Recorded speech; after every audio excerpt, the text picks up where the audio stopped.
요한계시록 제11장 강해 1.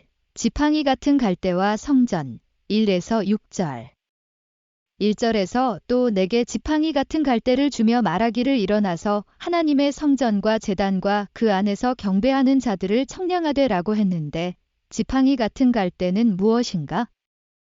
에스겔 40장 3에서 4절을 보면 지팡이 같은 갈대는 측량하는 도구로 사용해왔고 이사야 10장 5절에서 지팡이나 막대기는 하나님 심판의 상징으로 표현되고 있다.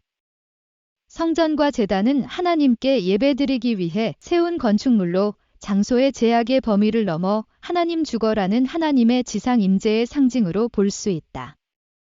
특히 성전은 성도들의 교제처여 마태 21장 13절 기도하는 곳이며 제단에 바칠 희생물을 잡는 곳 레위 3장 2절으로서 제단을 보호한 곳이다. 따라서 여기서 말하는 성전과 제단은 끝날에 대제사장 되신 메시아가 임하실 선민의 나라이다. 그러므로 1절에서 성전과 제단과 그 안에 순종하는 성도들을 청량하라 한 것은 성도들에게 크신 은사를 내리고자 하시는 하나님의 의지를 나타낸 것이다. 그런데 2절의 성전 방마당은 이방인들에게 주어 42달 동안 짓밟으리라고 했다. 바로 성전 안팎이 생과 사의 경계가 되고 하나님의 일선이자 사탄의 일선이 되는 것이다. 그러므로 성전 안의 사람들은 사랑으로 청량하시지만 성전 밖의 마당에 있는 사람들에게는 42달 동안 짓밟음이 있을 거라고 말씀하시는데 거기에는 그만한 섭리적인 의미가 있는 것이다. 2. 42달의 의미 2절에서는 42달, 3년 6개월 동안 이방인들에게 짓밟힘을 당한다고 했다. 왜 이방인에게 짓밟힘을 당해야 하는가? 선민으로 택함받은 이스라엘의 자손들은 믿음의 조상 아브라함이 상징 헌제를 실수함으로써 이루지 못했던 믿음의 기대를 민족적으로 탕감복귀하기 위하여 애굽 고역 400년이라는 사탄 분립 기간이 필요했다. 이와 마찬가지로 유대 민족도 예수님을 믿고 순종했어야 하는 것이 하나님의 뜻이었으나 요한 6장 29절 불신하여 십자가를 지게 되었으므로 롬 2장 8절, 마 23장 37절, 유 5장 39에서 40절 믿음의 기대를 탕감복귀하기 위하여 애굽 고역 시대와 같은 로마 제국 박해 시대 400년을 거쳐야 했다. 로마 황제 아우구스투스가 헤롯을 유대 분봉왕에 임명하여 36년간 통치하는 중에 주님이 탄생했고 그 후 2개월 18일 만에 헤롯이 죽게 되었다. 그러므로 이 42달, 3년 6개월은 결과적으로 헤롯 왕의 통치기간 36년을 상징하기도 한다. 따라서 제3이스라엘 선민으로 선택받은 한국도 재림주의 시대에 40수 사탄 분립 기간이 필연적으로 있어야 한다. 갖은 고난과 역경을 오직 하나님에 대한 믿음으로 그 기대를 세워야 하는 기간이 필요한 것이다. 이 이방인들에게 짓밟게 하는 기간이 바로 42달 동안으로 표현된 한일 합방 40년, 1905에서 1945년의 36년 동안 일제식민지 시대의 민족적 순환이었다. 달로 표현된 상징적인 기간 동안 마치 순전한 욥을 사탄에게 내어주신 듯이 욥 1장 6에서 12절 주님이 오실 제단국을 사탄에게 내어주는 것이다. 이런 시련 기간을 믿음으로 승리할 때 축복이 내려지는 것이다. 또 이 기간, 42달은 이방인이 짓밟은 기간이 동시에 하나님 앞에 두 증인, 예수님과 성령 역사들을 통하여 주님이 오실 것을 예언하고 주님 맞을 준비를 시키는 기간이기도 한 것이다. 3절에 내가 나의 두 증인에게 권세를 주리니 저희가 굵은 베옷을 입고 1260일을 예언하리라고 한 것처럼 이때는 여자가 낳은 아들, 재림주를 양육하는 기간이기도 하다. 계 12장 6절 3.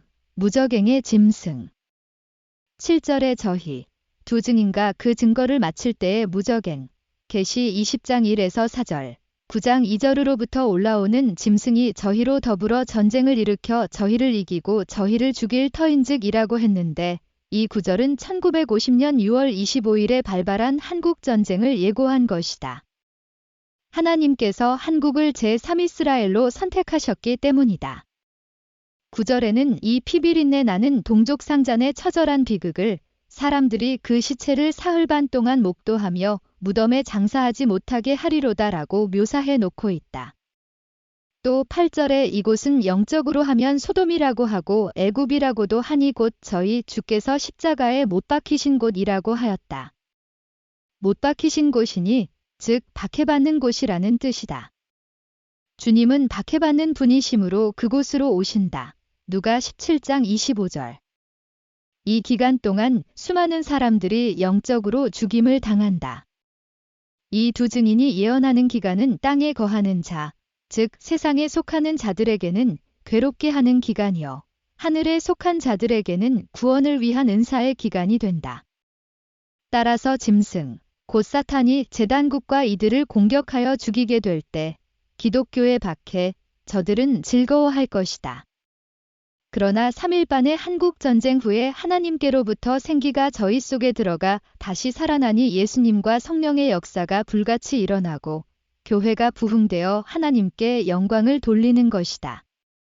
그래서 한국전쟁 이후에 한국 땅에 강한 성령의 역사가 일어나게 된 것이다. 나운몽, 박태선 장로 등 여기까지가 둘째 화에 속한다. 14절. 그러므로 한국전쟁은 돌발적인 우연한 전쟁이 아니라 세계사적이요 천주사적인 의미를 지닌 하늘편과 사탄편의 전쟁인 것이다. 4. 일곱째 천사의 나팔. 15절. 15절에 일곱째 천사가 나팔을 부니 하늘에서 한 음성이 들려오되 세상 나라가 우리 주와 그리스도의 나라가 되어 그가 세세토록 왕노릇 하시리로다 라고 하였다. 이것은 새 시대가 임박하여 주님이 만왕의 왕이 되어서 통치하실 것을 말할 때 하나님 앞에 사역자들은 주의 이름을 경외하는 자들에게 상 주시며 또 땅을 망하게 하는 자들을 멸망시킬 때로소이다 하더라.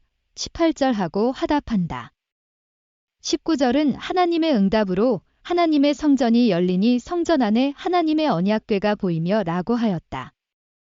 이 언약궤는 여호수아 3장 3, 4절, 4장 18절 여호와의 임재를 의미한다. 여호수아 6장 6절. 여리고성 공격 시에도 언약궤를 맨 제사장들이 7 양각나팔을 불면서 진군했고 블레셋 전쟁 때에도 백성들의 선두에 섰다. 사무엘상 4장 4에서 7절. 이어 또 번개와 음성들과 뇌성과 지진과 큰 우박이 있더라고 했는데 번개와 뇌성은 하나님의 영광과 능력의 신비성을 나타낸다. 신명 32장 41절, 출애굽 19장 16절, 사무엘하 22장 14에서 15절, 시편 97편 4절, 에스겔 1장 13절. 지진 또한 하나님의 현현이다. 출애굽 19장 18절, 사사 5장 4절, 열왕상 19장 11절. 우박, 출애굽 9장 13에서 34절, 시편 78편 47절은 죄에 대한 하나님의 진노하심의 징계나 형벌의 표현, 시편 105편 32절, 학개 2장 17절이다. 이것들은 하나님이 이루실 언약을 보여주신 것이다.